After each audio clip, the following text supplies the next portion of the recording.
नमस्कार, ABN news live Marathi channel मध्ये आपले स्वागत. आपण बघत आहात ABN news live Marathi.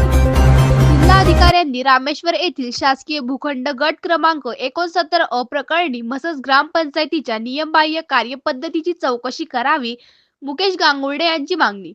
Pachora तालुक्यातील मसस ग्रामपंचायतीने शासनाची फसवणूक करून मसस येथील बोगस लाभार्थ्यांना रामेश्वर ग्रामपंचायत हद्दीतील शासकीय जमीन गट क्रमांक 69 अ ही जागा नियमबाह्य पद्धतीने बनावट दस्तावेज शासन दरबारी सादर करून वाटप केल्याचा आरोप सामाजिक कार्यकर्ते मुकेश गांगुर्डे यांनी केला असून या प्रकरणी जळगाव जिल्हाधिकारी यांनी सखोल चौकशी करून शासनाची फसवणूक करणाऱ्या बोगस लाभार्थ्यांसह संबंधितांवर कठोर कारवाई करावी अशी मागणी करण्यात आली आहे.